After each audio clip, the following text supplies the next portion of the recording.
Well, I'm welcome. back. I'm back. There we go. I'm back. Welcome to this edition of Going for Two. Episode 140. And Chad is out in Costa Rica. So since the Lions won, we got Josh sitting back in. I know he's got some hot takes. Also, Kalen's here. I think that his Trevor Lawrence jersey is at the dry cleaner, so he didn't get a chance to put it on. So I think that we all kind of, with the exception of Josh, we had a tough weekend. Look, I'm very proud to be a Penguins fan right now. I don't know about guy, and Kalen's got the Devils. So, how was the weekend, boys? You know, it was a good weekend. Lions got the win. We're starting to roll a little bit. The Leafs are playing good hockey too, so good weekend all around for sports in my house. The Raptors are not doing too great, but it's all right. They'll get going once playoffs come. Yeah, they just got slapped by Orlando. Kalen, how was Sunday for you? How are you feeling?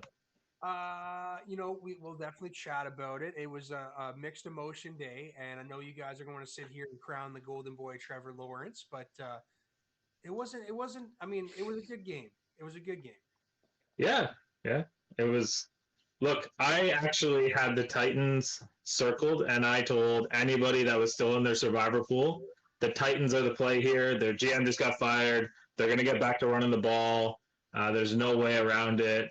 Like I said, we'll dig in. We got lots of stuff to talk about. I got a cool bet builder for you, and we'll get that probably in about the first 10, 15 minutes. We'll get that out. It was a pretty wild week of football. You know, the Bills had a little snow game. We'll get into that.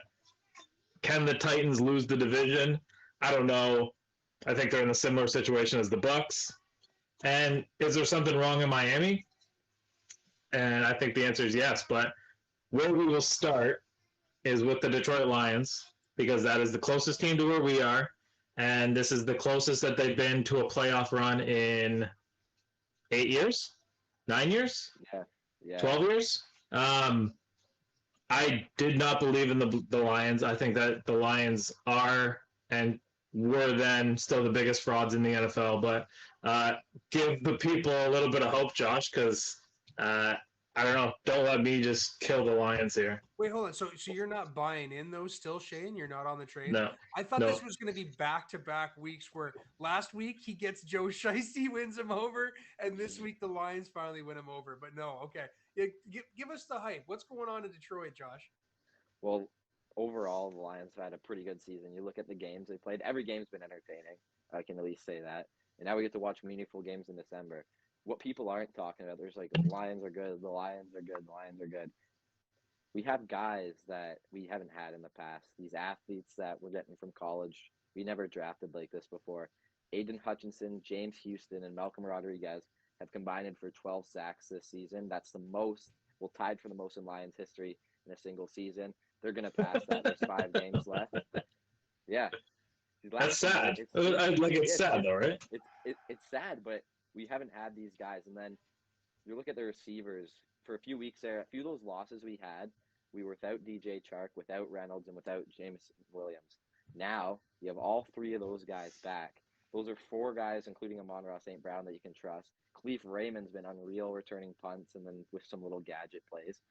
2 running backs, Swift and Williams, are both healthy. We got guys back at the right time where teams seem like they're starting to get injured, where the Lions are at some point just healthy right now, which could jinx it. We probably are due for a few injuries.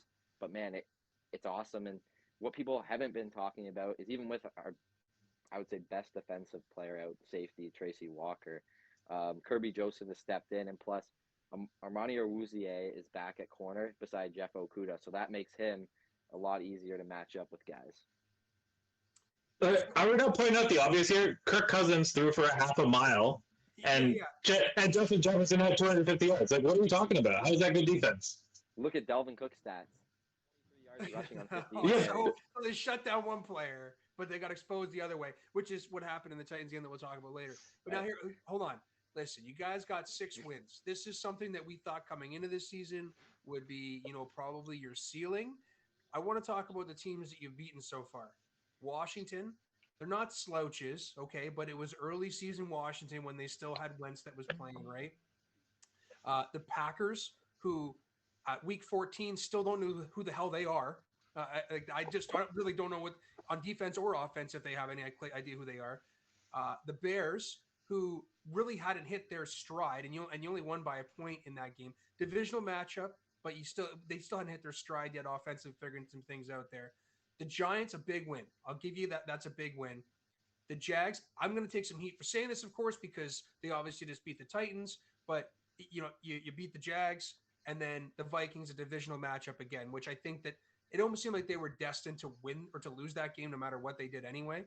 But the teams that you've lost to, it's like you've lost to the Seahawks, you've lost to the Cowboys and the Dolphins and the Bills and the Eagles. Like, are you just like you're not really like you're just kind of good in the NFC, which at this point, we know the NFC is not a very strong conference, right? Is that wrong to say that you were kind of Titans of the NFC right now, where you're going to make the playoffs, but you're not going to be pretty doing it by any means? Well, even if we get a playoff look at all the young players we have. That's a bright spot. Here's the thing, though. I'm not sure if you watched. Well, I've watched every Lions game this year. The Eagles was a winnable game. We should have beat the Seahawks. The Bills, we hit a field goal. We lost by a field goal. What's that? They didn't miss any field goals. We missed one. Those were all games that we could have won. Why are we playing the could have won game? Like, let's talk about something different. And a similar topic, so we're not going to go fully onto it. But if the Jacksonville Jaguars didn't have lazy cover 2 coverage in week 1, and they beat the Broncos and they beat the Texans, guess what? They're in first place, and the Titans are looking up saying, like, what's happening? We're rebuilding for next year. You can't build off the what ifs. The Steelers have lost 3 games by a combined 6 points. There is no what if. It's either you win or you lose. That's true, but you do have to condemn the Lions. They have played good football this year. Condemn is a bad thing. The offense has been crazy. I mean, that's one thing. I still don't think that Jared Goff, I mean, I think they said over the weekend that they pretty much said that he is their man next year, no matter what kind of happens in the draft this season or what happens in the regular rest of the season. But I don't think that he's like the long-term answer. But they're finding ways to win, certainly with the offensive weapons that are built around him. And it helps when you have one of the best offensive lines. I mean, when was Jared Goff good he was in St. Louis or the beginning times of LA when he was really good there. He had a really good offensive line, and they were able to build off of that, right? And then they've already got that there in Detroit, and they got a bunch of people on offense that are on rookie-type contracts. I think they can really make some noise here in the offseason, free agency, and the draft still. But again, I still don't think that Jared Goff is the long-term answer. But you guys have been fun to watch. I mean, I've taken heat from Chad and from Shane saying that your defense, I thought the loss of Tracy Walker was going to be way more significant than it has been for you guys. Yes, you're right, Shane. They gave up a quarter mile here in passing or whatever. But that is what Justin Jefferson has kind of done to every team, right? I'm not going to hold it against the Lions on a turf matchup when Jefferson has done that to just about everybody in the league. Doesn't matter who it is. So you do have a good, interesting stretch of games that come up here. You got a couple divisional matchups to end the season. You know that no matter what's happening in Green Bay, I don't know if Aaron Rodgers may be playing this game at this point, but the last game of the season is going to be that with Green Bay in Green Bay. It could be the last game that Aaron Rodgers plays in Green Bay. And I'm just asinine saying that. I mean, it's a crazy cap hit for them to get rid of him, but like he may just want to walk away at this point, right? Jordan Love may request a trade, and their kind of hand gets forced here. But he would love to be, the stinker to the Lions party when he says that he owns Chicago. He's also owned Detroit for his entire career while being in Green Bay too. So that'd be fun. But the next game is where I think you guys are the biggest, a bit of a hiccup here. You got the Jets that you got to play. They're probably going to be without Quinn and Williams. It looks like anyway. Regardless, their defense is still ridiculously stacked. Sauce Gardner against Jefferson is a matchup. Isn't that crazy to talk about a rookie corner going against, was it second year wide receiver in Jefferson, right? And that's the matchup that we want to see, that we're going to be paying attention to. But Jefferson already ate his lunch. Did he? Yeah, that was last week. Now we're talking about like the Jets going to play the Lions, so Sauce is probably going to be like, I don't know if he would line up with him because they move him around a lot, right? I think it's. That's what I'm saying. The Lions offense does against this Jets defense, because I've been pumping the Jets defense like this whole season. So I'd see what happens there. That's the last thing that I want to say. Like this week's game, if you lose against the Jets, you're basically we're probably not making the playoffs anyway, but that shuts down those hopes. It's the biggest game for sure, and we're going into New York, so it's going to be a tough one. We'll see how it goes. Hopefully, we can get to 500 and then move from there. Which is crazy to say. This late in the season, we're talking about a Detroit Lions team at 500. Shane, I mean, at this point, I think you have to admit that it doesn't matter. They could lose every game for the rest of the season. Dan Campbell's not going anywhere, right? No, I agree. I think that of the three people that are on this call right now, two of our head coaches are very, very secure that they're the head coaches next year. I think that Mike Tomlin is absolutely the Steelers coach. Dan Campbell is absolutely the Lions coach. And not because he's getting fired, but Vrabel is not the coach in Tennessee next year. Is that your segue? Is that where we're? Yeah, let's move on. You know what? Like, you've sat quietly, you've been nice. As soon as we're done talking about the Titans and the Jaguars, we'll drop our cool bet builder. So I'm going to start, and then you can get into the game, because the news from Tennessee, they fired their GM. Vrabel says it's news to him. He was not consulted on the decision. Now, that means two things.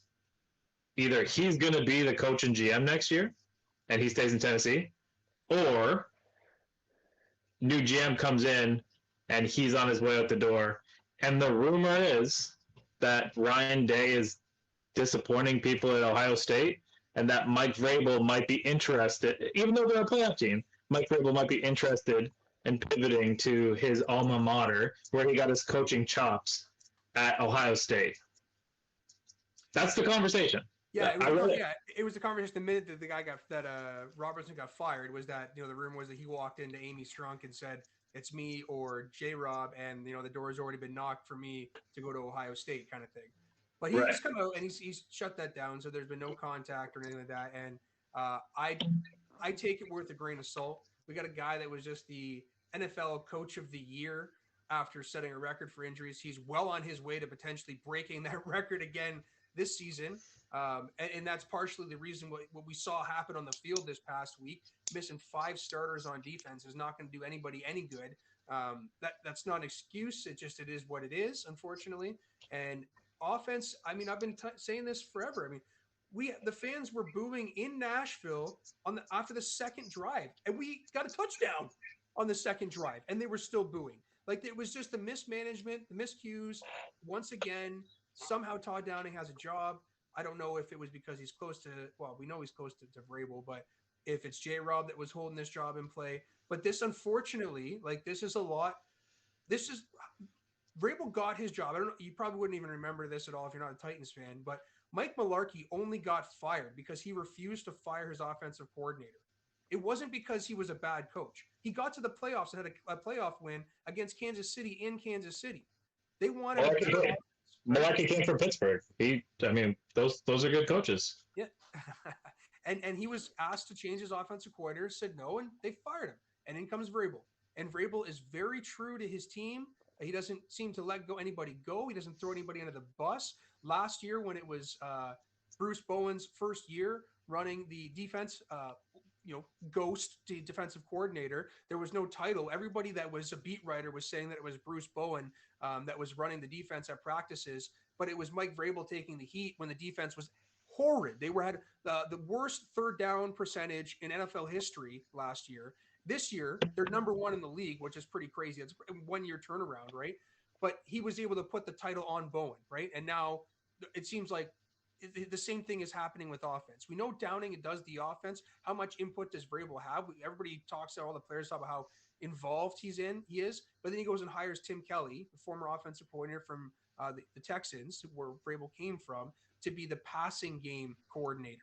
And from what I understand, and everybody reads the beat reporters put out there, is that he does all the scripting.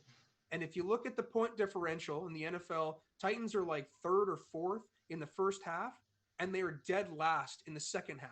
So the scripting works. When you get off script and Downing has to do something, it doesn't work. And yesterday was a prime example. Derrick Henry had 100 yards in the first quarter, 96 yards in the first quarter, right? And then in the next 2 quarters after that, he had 20. We got away from the script. I don't understand why we did that so quickly. but it's a common Yeah. complaint. But the joke about Vrabel going to Ohio, I really don't think that's going to happen. I think this guy is quite content where he is. I think that he's going to have more power. There was a report that came out that Amy actually had an interview, the owner of the Titans, and said that there was nothing mentioned to Mike Vrabel. There's no agreement that he has more power. But let's be realistic. Like 3 weeks ago, when they were talking about how the receivers didn't have a single pass thrown to them, or 4 weeks ago, sorry, in the post game, there was a question that was asked, and Vrabel's response back was, who are we going to throw to, right? I think that was the beginning of the relationship crack between J. Rob and Vrabel, was that he saw 4 straight years of roster, like just degression. It was a regression story. It was terrible. We had Corey Davis and A.J. Brown and Jonnu Smith all gone. Jack Conklin, gone. Not a single first-round pick got a second contract. Something's got to give here. I talked about being a small market team and kind of having to eat my crow as a small market fan. But at some point, you have to re-sign your homegrown talent. But we're on the cusp of losing Jeffrey Simmons potentially, or David Long, or Nate Davis. These are 3 very important people to our team. And Vrabel talks about being at a crossroads. I think that was him saying publicly, again, it's me or him, without him actually having to physically go into Amy. So I'm not worried about Vrabel leaving. Just doesn't seem in his character. Well, and the logical thing is, they hire the new GM. He'll get at least 1 year with him if he wants it. But if that year is another whatever, I mean, what is a realistic end record for the Titans right now? I mean, do they win 2 more of the 4 games they have left? So call it 9-8, and they win the division. Yeah, Okay. I think that. Yeah. Now, as far as the GM thing though, is like here's another reason. One last thing I want to touch on Vrabel before you make your point there. When we fired Ken Wisenhunt, remember the year we had him for 2 years with Marcus Mariota? We canned him. We hired Malarkey. We canned him 3 years or 2 years into his tenure, and then we hired Vrabel. During that time, when we had the Wisenhunt contracts and the Vrabel or the Malarkey contracts, we were hamstrung for free agents, and they're looking to get our stadium built here. She's already liquidating assets. I really don't think it's likely that she goes down the road of firing him or allowing him to get fired, only because she doesn't have the money to be able to afford another coach, top end coach, because you're going to have to pay top end. Let's be realistic, right? Like a Matt Rule type contract, and still sign all these players that we're talking about and build the stadium that they have on the way. So that's another thing. The GM, I think, stays in house. That's why I don't think be out of house. Okay, so I mean, they've hired somebody in house that takes care of football operations. Vrabel makes player personnel decisions. That's the only way I see him staying. Outside of that, why would he stay? Unless he handpicks the GM himself, which I'm not that connected to what his network is to see what something like that would look like. We would be remiss if we didn't talk about Trevor Lawrence having the breakout game of his career against the Tennessee Titans. And our friend Chad, sitting there on a beach in Costa Rica, would absolutely kill us if we didn't talk about it. And Trevor Lawrence, I'm gonna guess based on what I looked at. I'm not quoting, but it was somewhere around 370 yards and 3 touchdowns. I don't know if he was intercepted, but what did he do? Like, were his plays actually that good, or are we talking about like JV players on the field for Tennessee? It was 14-7 at one point for Tennessee. Then the next time I looked, it was like 33-14 or something like that. So, yeah, what the hell happened? The Achilles heel for the Titans this year on defense is tight ends. We were always good at it in the last few seasons. We had Dane Cruikshank, who was known as the tight end killer. He was able to cover. Dane Cruikshank was a player that covered Travis Kelce 3 straight games and was able to hold Kelce. Interrupt you just for one sec.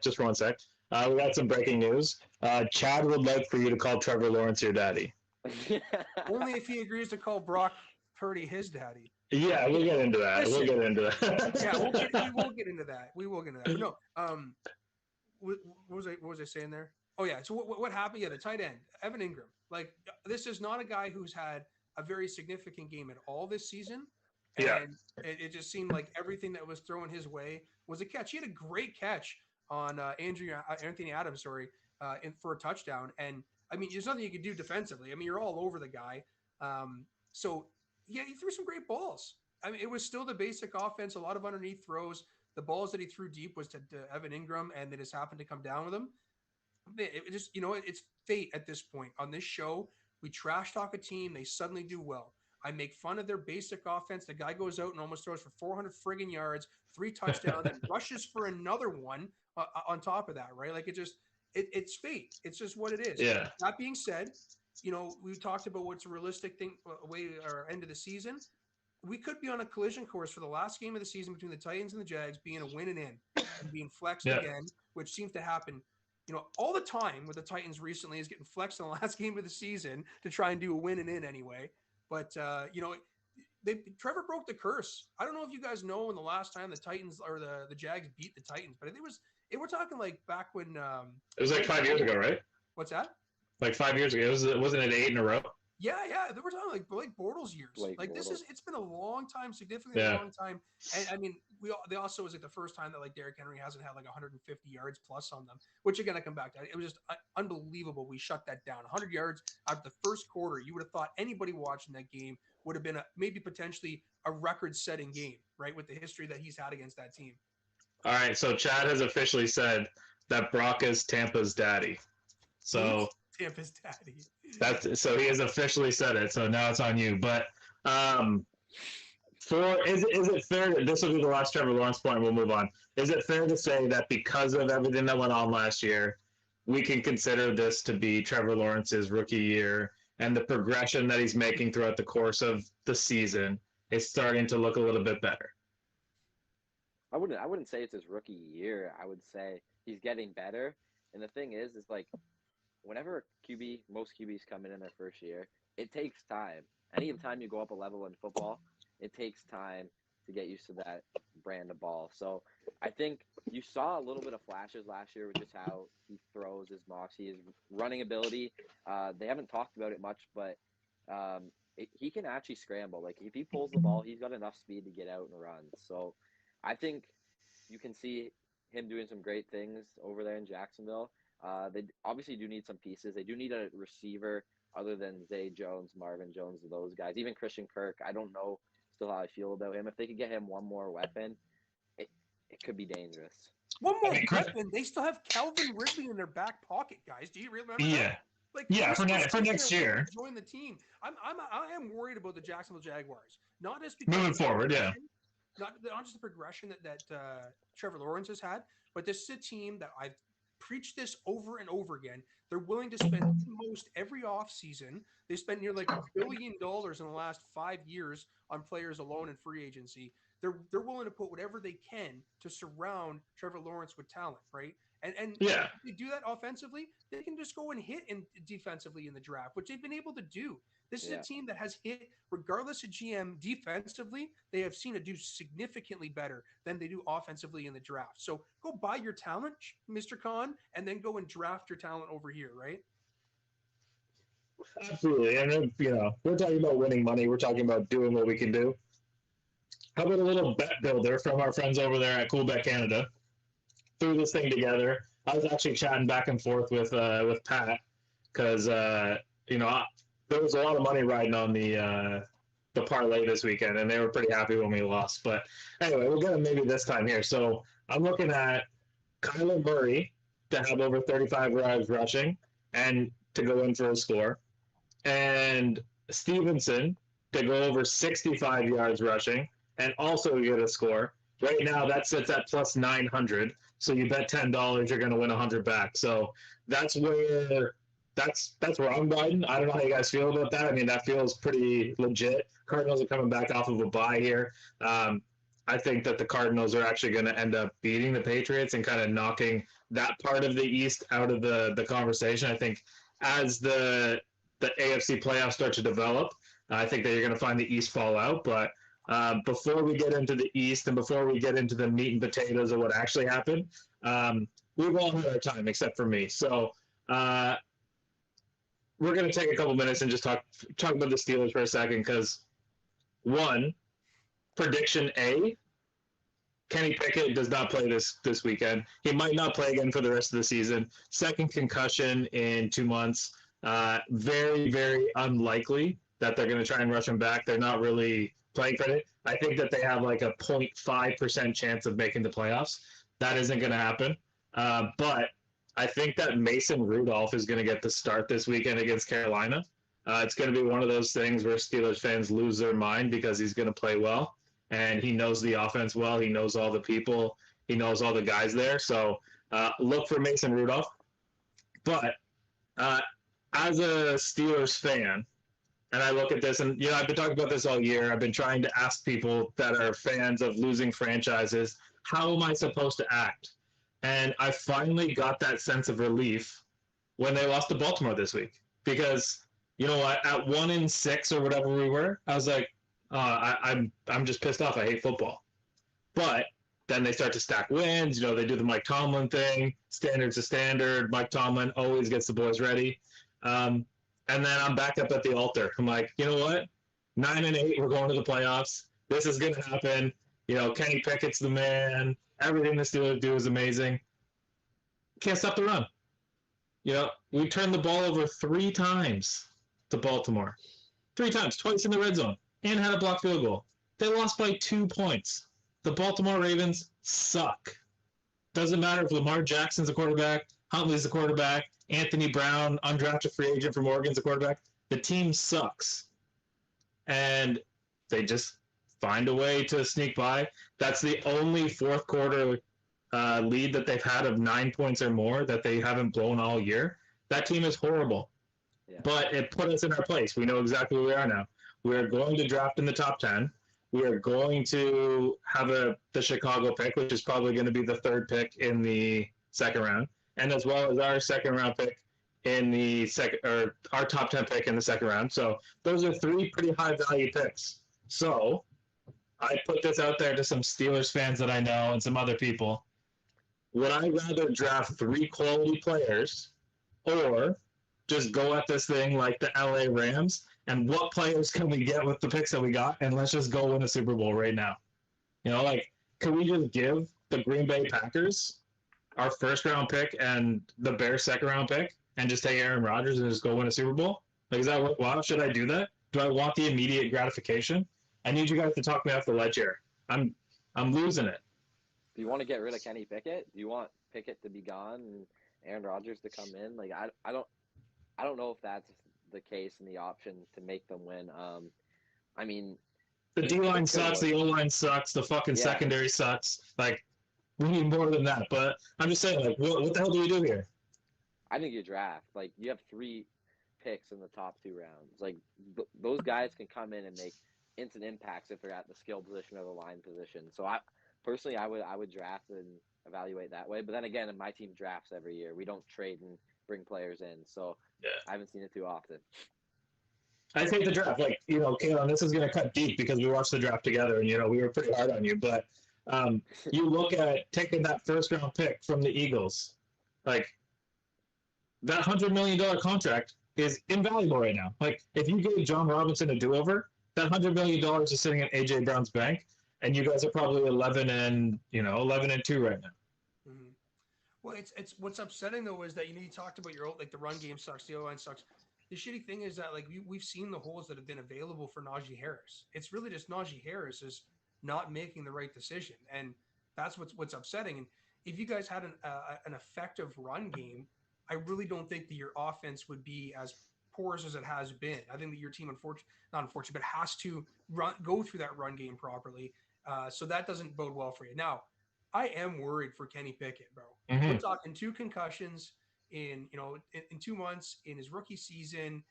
A guy who likes to hold on to the ball. He's not known to get the ball out of his hands. I mean, he can get away, but that's going to make some mistakes here and there.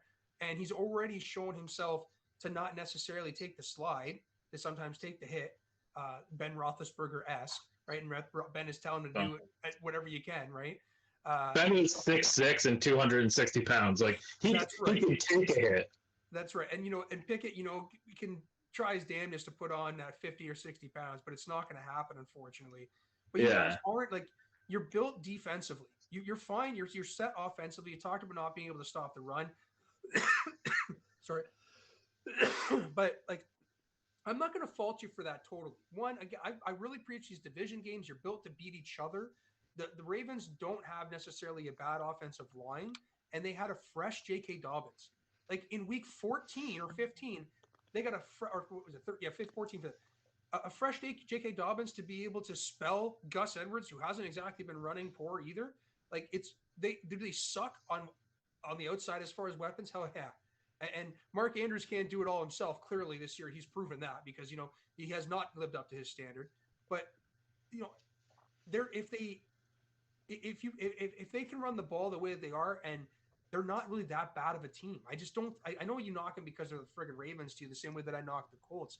But I look at them as like a team that can just somehow scrounge wins together, and they were able to do that yesterday with Tyler Huntley going down, having Anthony Brown come in at the same time, having to lean on the run even more, and be completely more one-sided against a team that historically has been known to stop the run and at home. So I have to give them credit where credit is due. I can't say that they sucked in that circumstance. So playoffs, they can make some noise. But I'm going to talk you off the ledge, man.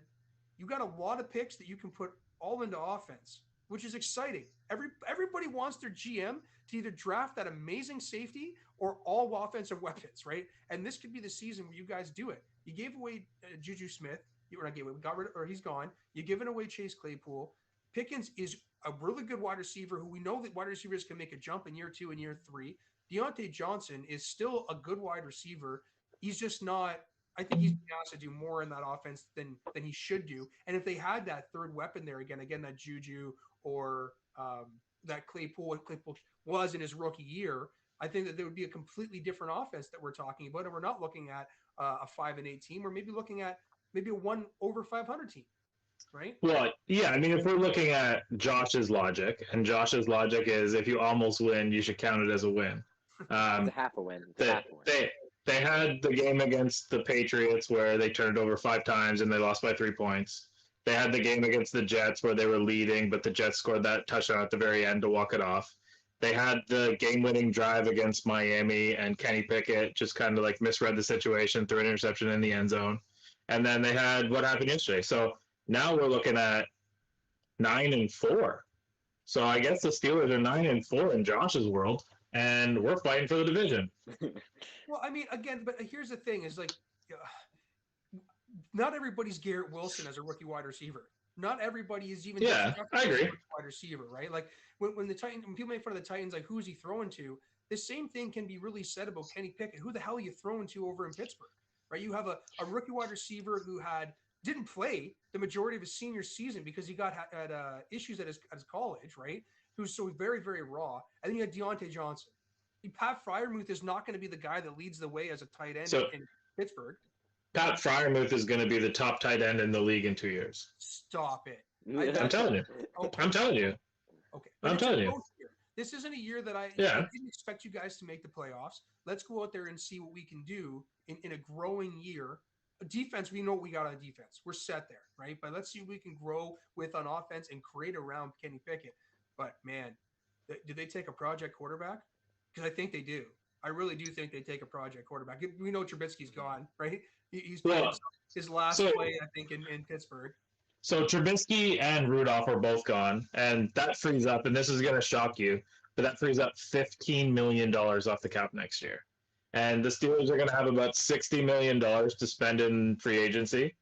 Plus backup money, right? Yeah, plus all those picks. So I don't know which direction they're going to go, but we'll focus on the 2022 season. Top 4 AFC teams to me, I'm just going to read off the division winners, I would say. We're looking at the Bills. We're looking at the Chiefs. We're looking at the Bengals. And then in 4th, because we're going to leave the Titans out, we've already talked about them, I'm going to say, is that the Dolphins, ? Or should that be the Chargers after what we witnessed? I mean, the Chargers are clearly a different team when Mike Williams plays, and Keenan Allen looked like Keenan Allen of 2 years ago. Austin Eckler was exactly what they wanted to be, which is a scat back. They really had no run game to be spoken of, and I don't know what kind of playoff formula that's going to work out to be.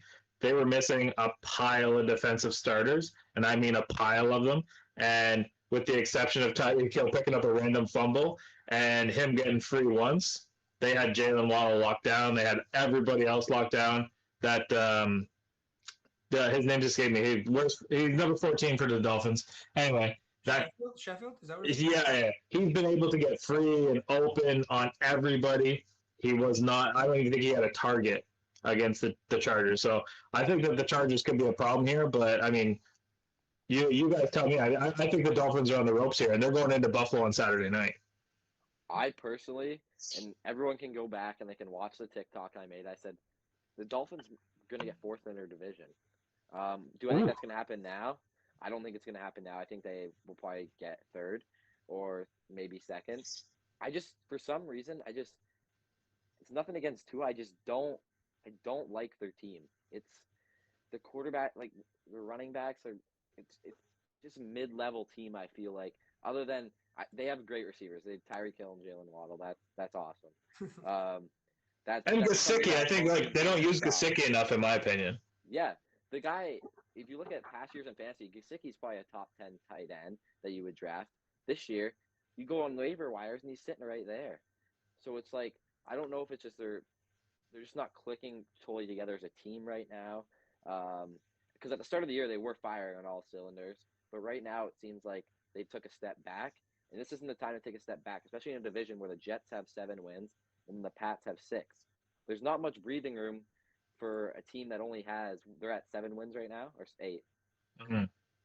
Well, I think they're at 8 wins, but yeah, I mean, we've all seen this story, and we all went to high school. We all saw a girl in high school that was unreal, and then we ran into her 2 weeks ago, and we're like, oh boy, someone peaked. But that is what the Miami Dolphins are. They were awesome at the beginning. They got that win where Josh Allen skipped the ball in Miami in the blistering heat, and everybody started to crown them.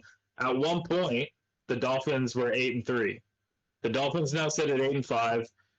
I'm just going to go ahead and call it 8-6 right now because they got to go into Buffalo. And Buffalo on a short week, Saturday night, that crowd is going to be crazy. I think that what the Jets just did to Josh Allen's going to break loose and do something similar to what Herbert was just able to do on the Dolphins. I don't think that they got it. I mean, I think they're a playoff team? Yeah, I think that they get into the playoffs because if I were putting in people for tiebreakers, I mean, Miami did have that huge come from behind win against Baltimore, but I don't know, man. I'm not seeing it. Okay, so hold on. If we're gonna look at you have been you preach coaching. You love coaching, especially when it comes to the playoffs, how far coaching can get a team. You absolutely hate the Chargers coach. You have said this over and over again. So I agree. So there's that. Now, the flip-floppiness, though, come on. You're on the Chargers bandwagon now? They did just beat the Dolphins. I get that. But what I'm saying is I think that the Chargers are better than the Dolphins. I'm not saying that I'm on either of their bandwagons. Okay, so the teams that the Dolphins have lost to, the Bengals, you were on, and I totally think the Bengals over the next 5 years are going to be Bengals and Chiefs and Bills. This is going to be. I know it's annoying. It's annoying. We're going to see all over again. But then the Jets, who I'm very high on, they lost to the Jets. The Vikings, who we've talked about earlier, are clicking on offense everywhere. The Niners, who I know that you absolutely love. I do. And then now the Chargers, right? So I'm not willing to buy the treat that is the Chargers. They're fun to watch. I think their offense is really cool when they draw plays like that one where they move the pockets at the completely opposite end of the field for him to throw it down to Mike Williams across on the deep cross. I think there's only a few quarterbacks in the league that can make that throw, Herbert being one of them. I'm not willing to buy the hype that is the Chargers yet when they just haven't done anything yet to hype me up. I'm willing to buy what Miami has. I'm not willing, they had Jeff Wilson was going to have a great game yesterday before he went down, right? Jalen Waddle was kind of invisible, but if he's able to go off, I know I'm doing a lot of ifs here, but it's just I do think that I believe that offense and what Mike McDaniel can bring to a team more so than the Chargers. The Chargers have more experience, though, especially together as a team. That's the only thing that I would say the Chargers have. I wouldn't say the talent. The Chargers are over the. Josh, I just have one more thing because we have a request on the chat. The request is that Kalen says Trevor Lawrence is my daddy so that Chad never has to bring it up again. That is the offer on the table. He said he will never bring it up again, and we can move on if you just say it. You know, there's a week 18 coming up here, Chad. Yeah. We'll see if he's my daddy after week 18. Okay, so you want 4 more weeks of this. Okay, Josh, go back. You're good. So Keep going. what I was going off of, I wouldn't say the Chargers have more talent than the Dolphins. On defense, I actually think they do. I think they have more talent. You look at the guys that were out last night, including, in my opinion, one of the better safeties in the league. What's his name again? Derwin James. Derwin James. There he is. I personally think he's one of the better guys in the league when he's healthy. He does get hurt a lot. I will say that. But man, the Chargers. Shane listed it off earlier. Keenan Allen, Mike Williams, Josh Palmer is actually a good third option as well. And then Eckler's an animal. I don't think the Dolphins running backs with Jeff Wilson compared to that. I really don't. I don't believe that. I personally do think the Chargers are better, and I think if they were to, let's say, play in a playoff scenario, I think the Chargers beat them a second time. I really don't see the Dolphins going above the Chargers. I'm going to I love Derwin James. I have hyped Derwin James in previous podcasts that we've done. I'm gonna say this. At what point does he become Jamal Adams? I mean, you got to be healthy. I mean, if you're not playing, your best ability is being available, right? His availability. And this guy, when he's on the field, he's great. He does great things for his team. But the guy's never on the field anymore, it seems. And it's unfortunate. They've got all this money wrapped up. He's so good and everything. And they could be that much better if he played. But, like, I'm not willing to sit there to say that he's that good anymore. You have to be on the field to be effective, to be ranked in the top, right? Yeah, you got to be healthy. If you can stay healthy, though, I think that brings their defense to a whole nother level. Because when you have that guy on the back end that can lead things, and a lot of times make plays where a big play is going to be made, and then that guy comes in, and even if it's not, even they still pick up 20 yards, but that guy makes that tackle all the time. It's something that, you can build off of, and it's just a leader. So if he stays healthy, though, 100%, the Chargers are going to be a good team to deal with this playoffs. Yeah. They're definitely a team that you don't want to play. If you get hot at the right moment, that's really ultimately who wins the Super Bowl. Most seasons, I mean, there are the years where the dominant team, like the Philly of this year, is the team that just runs it all the way through. I wonder if Philly has maybe peaked too early. Like, they've already clinched their playoff spot. They're probably about a week or two away from winning the division. So I just don't want them to fall into that Indianapolis issue that Peyton Manning used to have, where they'd be 13-0 and they'd be the 1 seed, so they would just sit out or not play a whole lot and just not get the proper reps, and then you get your bye week, blah, blah, blah, blah, blah. We do got to spend a little bit of time on the 49ers here, though, because it just doesn't matter. Like, I mean, before you go on there, one last little tidbit there about the Dolphins. They used propane heaters yesterday in LA. I don't know if you saw that. They talked about it. I did. Yeah. 55 degrees Fahrenheit there. I don't even know what that is in a Celsius, but I only know the numbers here. Next week in Buffalo, it's supposed to be in the low 20s. So think of how much trouble those guys are going to be in if they're using it in 55, right? That's crazy, man. Well, and that's the problem. And, like, we're not going to keep beating the dead horse, and we're going to have a ton of time to talk about it. I think the boys are going to be here on Saturday night for that game. So when it comes down to it, Miami hasn't proven that they can travel, and this weekend is going to be huge for them. If they walk into Buffalo, I don't even think they have to beat Buffalo. But if they have some kind of a game where they lose at the last second, or, they lose by, 6 points, and it's a close game all the way through, and it's not just garbage touchdowns, I'll give them a little bit more respect. And at 8-6, they're going to have to fight to get their way back in, but I think they'll be a playoff team. But if they're a team that goes in there and gets their ass beat on the road, again, 3 straight road games, not an easy feat to be a part of, but you go from LA where you got heaters and now you got Buffalo, and if Buffalo beats that ass, which I think that they're going to, I think that they're going to be in a little bit of trouble. But yeah, 49ers, Brock Purdy, guy that I used to watch in college, played for Iowa State. I actually thought that their running back before Brees Hall, there was a guy just before Brees Hall. I thought that he was going to be a bigger deal in the NFL. His name escapes me, but he was a 5-year starter there, so he played a lot of football there. This guy has a pretty wild story. Apparently, he was injured in his junior year of high school. Senior year, he kind of came on a little bit, Nick Saban offered him a scholarship to go to Alabama, and he turned it down because he didn't want to play there. He was actually going to go to Montana State, FCS, because he thought it gave him the best chance to succeed. Ends up at Ohio or Iowa State. Obviously worked out for him. Just because he was the last pick in the draft, this is a cool story, but it just doesn't seem like he's fazed by what's happening. And the immediate comparison that I have isn't a longevity comparison, but do you guys remember when Duck Hodges came in and played for the Steelers? Like this is what it reminds me of, because Duck Hodges held the fort for like 3 or 4 weeks before somebody could come back and take it back from him. That's just the way that I look at it. I think that he's fearless. There's going to be a point where he plays like a 7th round pick, or there's going to be a point where he becomes the new Joe Montana or Tom Brady. Did you see the first drive, and he gets absolutely just slapped?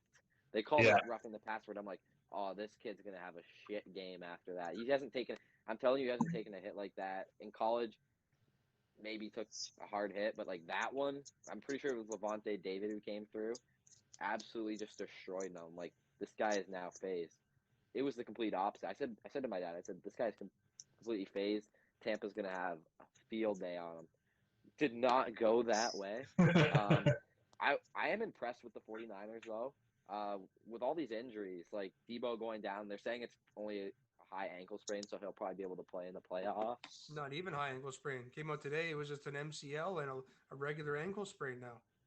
Yeah, really? Yeah. I was just reading on fantasy that he'll be back, and like probably playoffs, not regular season. So fantasy owners, don't quote me. Don't play him in your playoff games.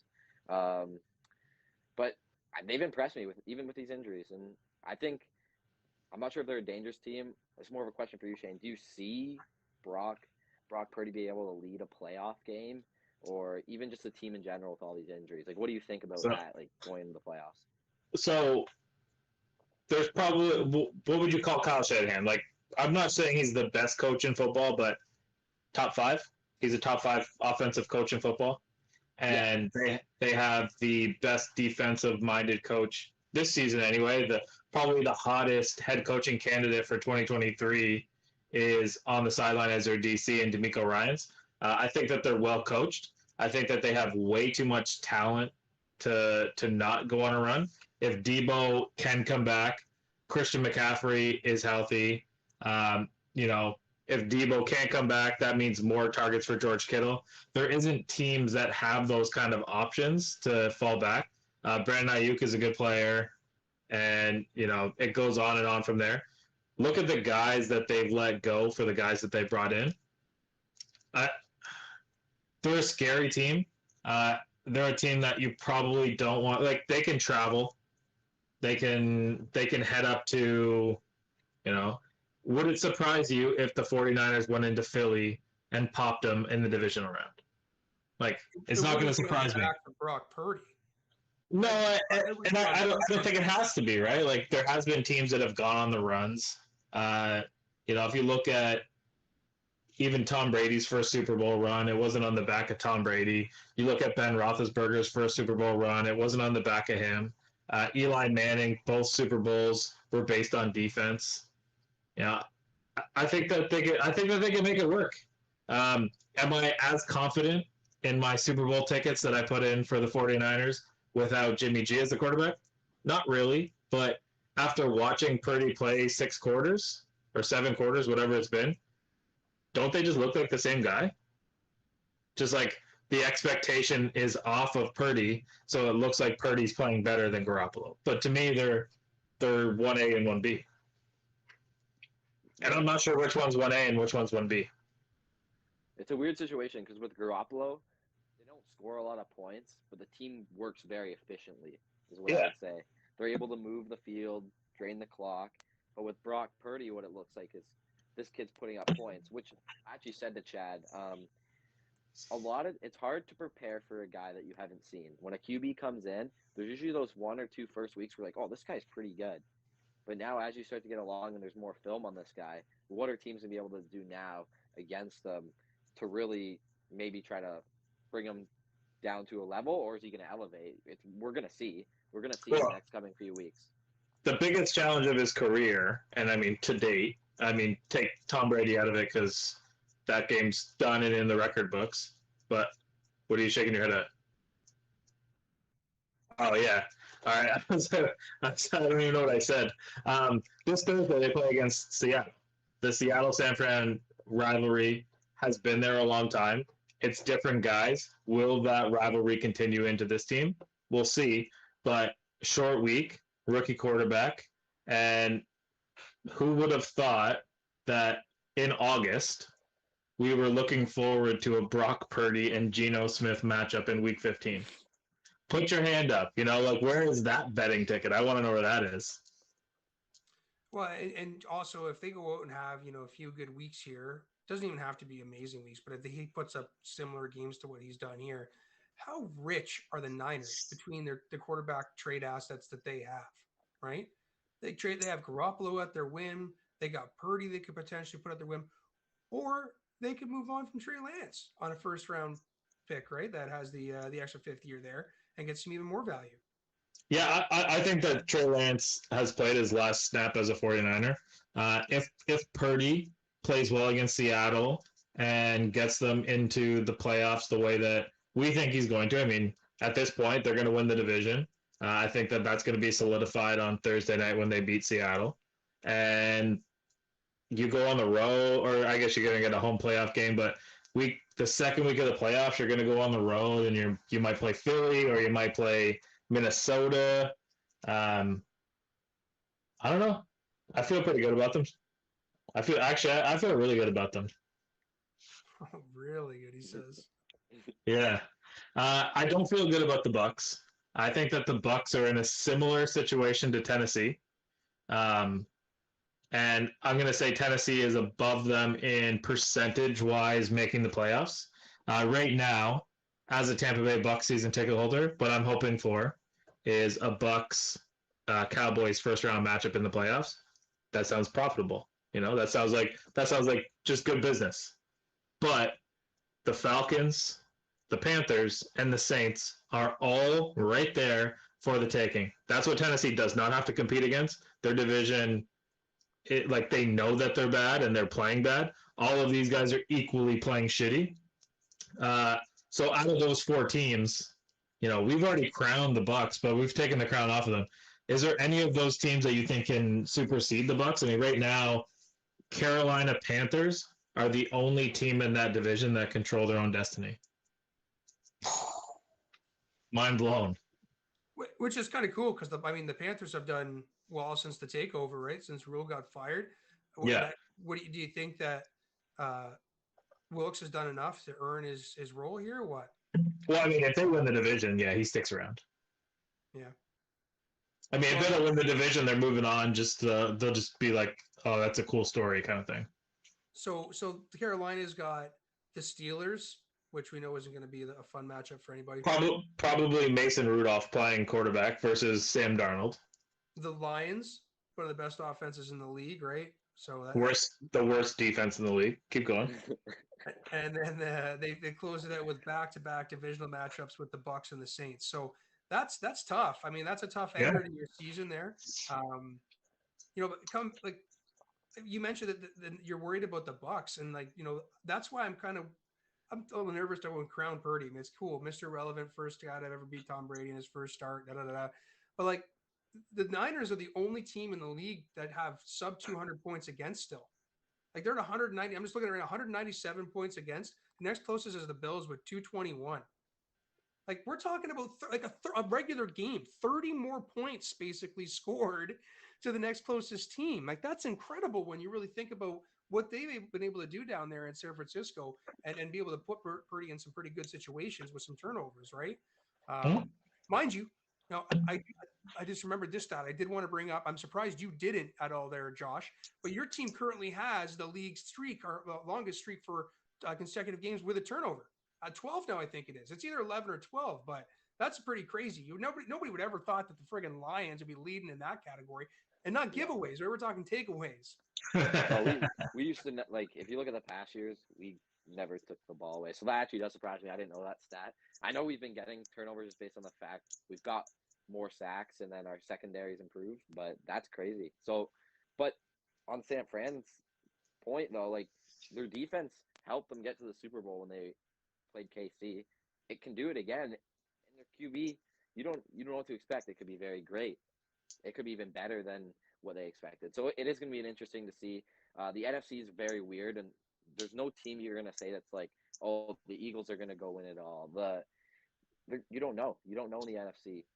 So the AFC same way, but you have those top teams where like these guys are going to be the ones playing each other, like you said, the Bengals, Bills, Chiefs. So it's going to be interesting. Yeah, I mean, right now in the NFC, I would rank it probably the Eagles are top, and then the Cowboys are second, and then the 49ers, and then Minnesota, and then there's everybody else. Okay. Cowboys second. I'm still not willing to go there with you on that one, though. Not after yesterday. No. Are you willing to admit, even after yesterday's game with Tannehill, is Dak Prescott Tannehill 2.0? How many games does he have to have where his running game bails him out, or the defense and the sacks and the turnovers that he gets bails him out? He's not worth the money that they're paying this guy, right? Can we admit that? I'm not sure if I ever said that he was worth the money he got. I'm also not sure if he's Tannehill, but I mean, this guy did play quarterback in college, if that helps.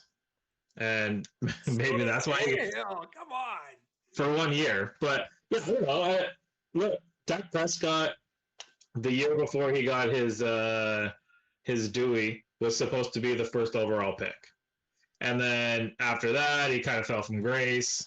So it's not like he came out of nowhere to some people, but like most people that watch college football knew who he was. They knew that he wasn't anything special.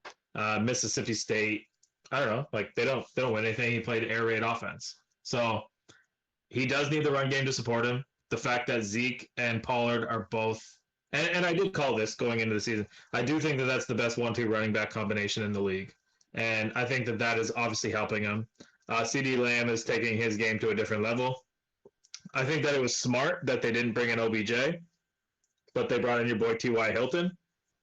I think that's a guy that can take the top off the offense. And look, I mean, Noah Brown is a guy that plays for the Cowboys that probably not very many people know of. Rookie receiver from Ohio State. I think that he's a guy to watch out for. And if, Josh said, don't quote him on fantasy stuff, you can quote me on this.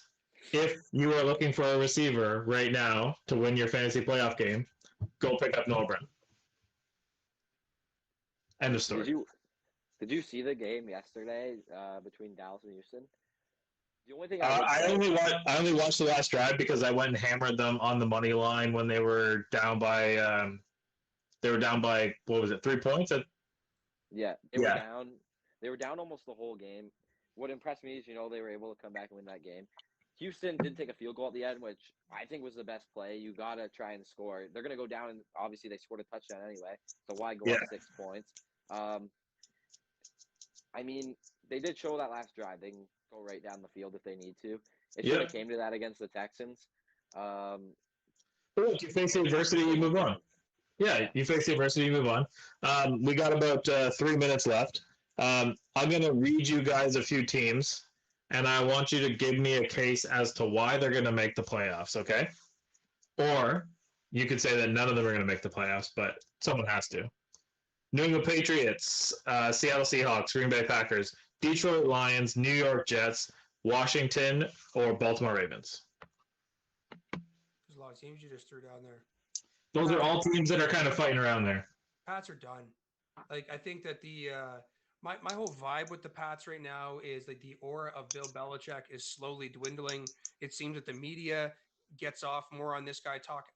This guy uncoach talking about special teams players that are nobody else would know about, and talking about pretty a long snapper can snap a ball rather than breaking down any other film or footage. They don't know who their offensive coordinator still really is. I really don't even think it's Patricia. Like, I think this guy is like a scripter too, and they just got a ghost player or a ghost guy doing it for them. But this is a team, there's no aura. New England has completely lost it. Ever since Tennessee trounced them in that playoff game, that was the last game that Brady was there, this team has just slowly lost every last bit of identity that they had. Now Josh McDaniels is gone. Their offense is completely lost. Unfortunately, Mac Jones looks even further lost than their offense as a whole. And that's scary to think of. I know he just put up almost 400 yards a couple of games ago. It was much needed, but like he's not going to be able to do that game in and game out. And their defense, which has won games for me fantasy wise, has absolutely become a shell of itself in the last 4 weeks. I have no idea what the hell's going on with them. So this is a team that I think is done out of all the teams that you mentioned there. For sure, I can say put a fork in them, especially in their division. I'm sorry, I'm just coughing and sneezing and everything. I'm allergic to bad teams. It's flu season over there. I'm gonna say, if I'm gonna go Seahawks here, I think the Seahawks get in, based on the fact they beat the Lions, so they have a tiebreaker over them, and they have a few losses they've strung together in the last few weeks here, so I think they bounce back and get 2-3 wins and they're in. So I think they get in. So I am going to say that I like 2 teams on the list that I put on here. And I mean, I made the list. So, of course, I like a couple of these teams. One, I think that Washington got hot at the right time. I think Tyler Heineke is the kind of guy to get them into the playoffs. But the opposite to Purdy, he cannot get them through the first round of the playoffs. But I think that they're a wildcard team. Second, this is going to piss you off, Josh. There's no chance that the Green Bay Packers have a week 14 bye, and they don't get themselves all healthy, and they don't get themselves all figured out. I think that the Packers are going to win their final 4 games, and they're going to go on a bit of a run here, and they're going to finish at 9-8, and they're going to make the playoffs.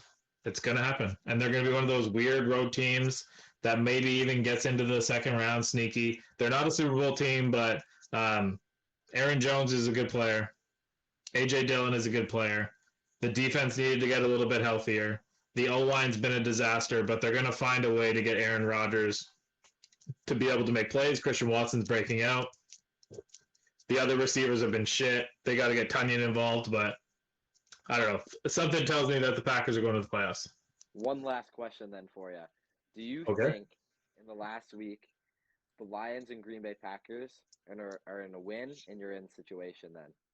The Lions win their next few games, so do the Packers. They both win out until that point they meet each other. Is that a situation that you could see happening? Yeah, I think that would be really cool. I think that the Lions are in trouble in New York, but I mean they could prove me wrong and maybe get over the hump. There's not very many teams that are 4 deep at receiver the way that the Lions are. The unfortunate part is Jameson Williams, Amon St. Brown, and DJ Chark don't play corner or safety, so they're going to be toasted. And luckily, they're playing the Jets. But, yeah, I mean, this is why they play the games. I think that an ideal scenario for myself as the neutral fan is the Titans are playing Jacksonville for the division, and the Lions and Green Bay are playing each other for that last wild card spot. And, insert a few other teams around there, and it makes it for entertaining football. Any final thoughts before we get out of here, boys? Good to go. All right. Well, let's go check out this Packers or the Patriots and Cardinals game.